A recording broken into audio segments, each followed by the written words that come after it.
Ayun, total, ipinupush nyo ako talaga na patunayan talaga sa inyo na talagang ako general manager. Ha? Kasi ito ang nakasalalay na ngayon yung integridad ko eh. Bakit ako magsisinungaling at sasabihin ko pa nung una kung saan ako, kung alam ko rin naman na ako ay hindi pala totoo. Bakit ganun, 'di ba? Para mapatunayan ko sa inyo, eto, hinahamon ko yung Renji.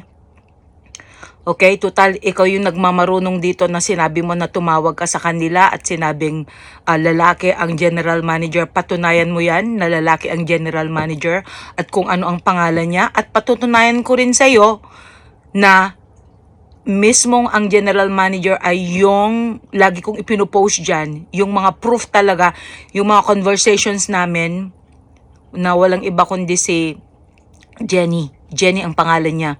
She is 73 years old, general manager doon. So siya yung nag-train sa akin at kaya ako dapat ilipat sa ibang lugar dahil hindi pwedeng dalawang general manager ang manatili sa isang lokasyon. Okay?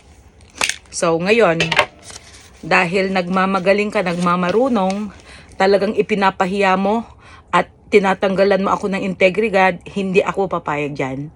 Ayaw ko sanang patulan yung mga walang value, pero at this point, pinatulan na kita. Okay, Renji? So, patunayan mo na hindi ako general manager at patunayan mo na lalaki ang general manager doon dahil noong una pa lang ipinupost ko na dyan kung ano yung mga communications namin ni Jenny dahil siya yung general manager doon at siya mismo ang naghikayat na doon muna ako ilagay para siya ang magte-train sa akin bago ako ililipat sa ibang lugar. Okay? So sinabi ko na sa kanila na at this point, I am now in danger kasi nga naman yung mga ibang mga tao may mga balak silang malaman kung saan ang location ko kaya sinabi ko na please for my own safety, please wag niyong sabihin kung nasaan ako. Okay? Pero ang importante ngayon, ang punot dulo ng mga ganitong kagaguhan ninyo ay yung mapatunayan nga na ako ay general manager. Ipapahugot ko sa kanya lahat ng mga pinirmahan ko. Di ba pinost ko dyan na na she was asking na kailangan daw pirmahan ko lahat yung mga katakot-takot na ilang pages ng kontrata. Pero hindi ko pwedeng kailangan ipakita yun kasi nga naman, that's against the rule and policy of the company. Kasi mga masaselang dokumento yon. So mas maganda, pag tinapatan mo itong $5,000 ko, kailan mag-bet ka rin. Hindi pwedeng i-risk ko yung ano ko ngayon doon, di ba? Dahil mapipilitan kong ipapahugot sa kanila yung mga pinirmahan ko na kontrata para mapatunayan sa iyo na talagang ako ay general manager talaga ng Burger King. Okay? Lahat ng mga inilagay ko dyan ay tama. Lahat ng inilagay ko dyan ay totoo. Dahil bakit naman ako magpapanggap na general manager kung hindi totoo? Samantalang ibinigay ko na nga pati yung lokasyon, di ba? Natural. Hindi ako ganun katanga na kung sakaling isang pangkaraniwang crew lang ako, pagkatapos ibibigay ko yung location, natural, yung mga gagong katulad mo ay pupunta doon para talagang mag-aasungot para malaman ng totoo. Pero hindi ako natatakot dahil ito, I am betting my $5,000. Magkano yun sa pesos to? Kayo nang mag-calculate dahil dollar ang pera dito, okay?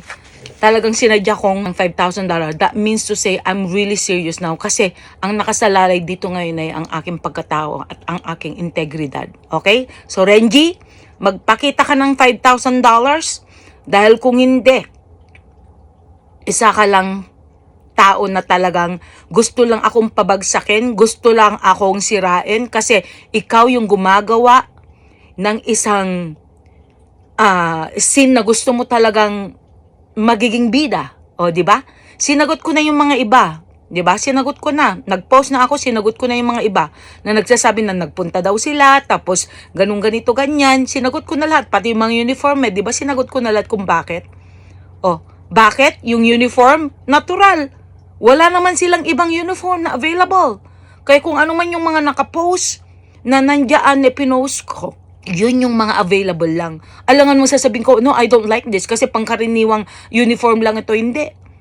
Ang Burger King, kahit general manager ka, kailangan mag-uniform ka, the same uniform ng kahit sino-sino yung mga nandoon ng mga crew na mas mababa sa'yo. Ha?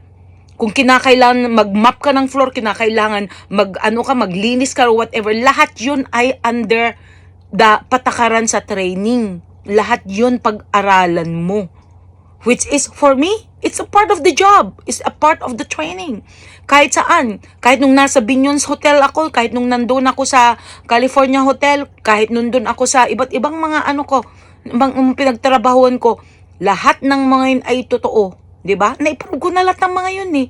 Ngayon, ang dami na akong na-approve dyan. Yung Jenny na nga lang, siya yung general manager doon. Siya mismo ang nagsabi na siya daw ang magte-train sa akin. Sobrang bait nung babae nun. She's 73 years old pero sobrang napakabait. She's been there for years and years. Kaya hindi siya yung tao na magsisinungaling.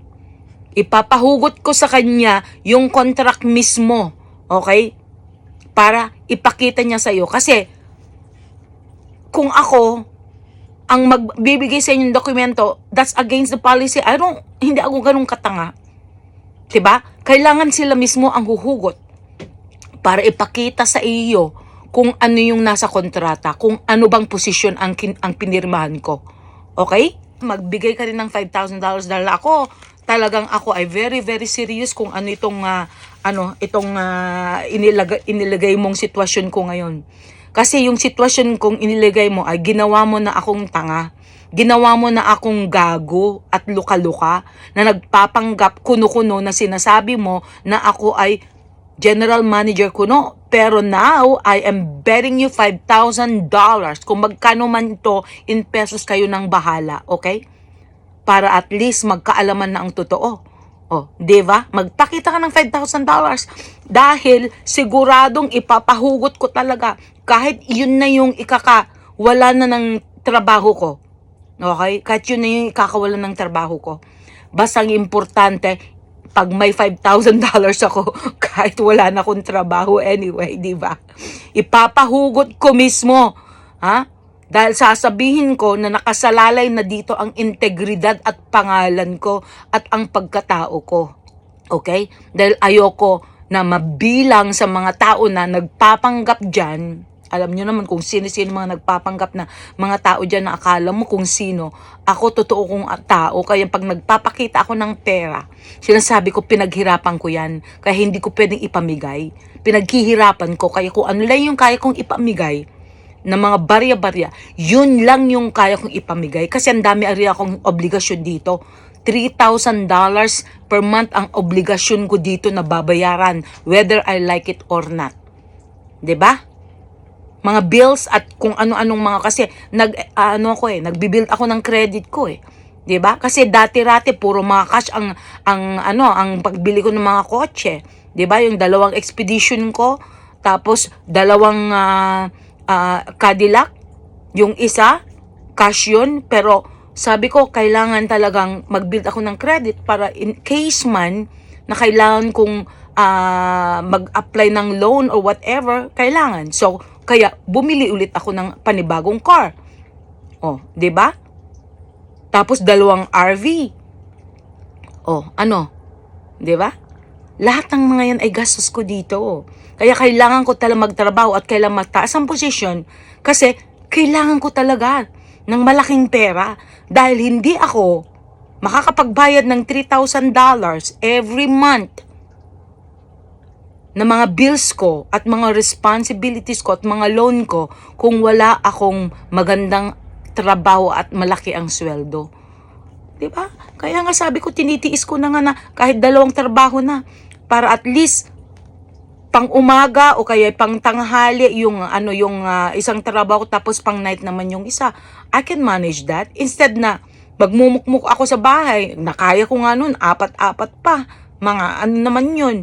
2 yung trabaho ko noon na talagang regular tapos part-time yung 2 o 4. O, di ba? Pero mga to, Ha? 2 regular talaga, full-time job. So, ibig sabihin, 16 hours. Kukunti na lang natitirang, 8 hours ko para sa sarili ko. Kaya yung mga nag-aantay sa akin na, kailangan daw nila akong invited o whatever, sorry. Lagi kong sinasabi sa kanila, sorry dahil wala na akong time. Dahil sobrang-sobra na yung trabaho ko. O, di ba? Give me $5,000, mawala man yung trabaho ko dahil talagang ipapahugot ko yung kontrata. Mas maganda sa kanila manggaling, hindi sa akin baka dahil pag sabihin mong, kailangan ako magpakita. It's enough na naipakita ko na lahat kung anong dapat kong ipakita na hindi ako nag-violate ng rule ng company. Pero at this time, kung violation man yung ipapahugot ko talaga sa halagang $5,000 na ibibigay mo dahil I'm betting $5,000 right now. Kahit mawala na yung trabaho ko dahil nakasalalay na dito, like I said, nakasalalay na dito yung integridad at pangalan ko. Yun na. Pakita mo. Di ba? Kailangan talaga ng proof din na yung sinasabi mong lalaking manager, kailangan may video na siya mismo ang magsasabi. Dahil wala akong nakitang general manager na lalaki doon sa mismong Flamingo Indicator. Only Jenny. Siya lang. At mismo, yung sinasabi mo na hindi ako crew, kailangan si Jenny talaga ang magsasalita at kailangan naka-video rin yan. Dahil hindi niya pwedeng ipagkait. Dahil mismong pipilitin ko siya na magpakita talaga ng dokumento because this one, di ba? That's it. So, ano ngayon? Ano mga sasabi niyo mga kaibigan? Kaya ba niyang tapatan yung $5,000 ko? Kaya ba niyang ipakita na talagang ang general manager doon ay lalaki at hindi si Jenny? Bakit ko pinupost yung mga proof ko dyan kung hindi naman totoo pala? Ba't ko ipopost? Diba? So, the only way talaga, the ultimate way para talaga ma-prove is ipahugot ko sa kanila yung mismong mga dokumentong pinirmahan ko bilang kontrata as the general manager. Yun na yun.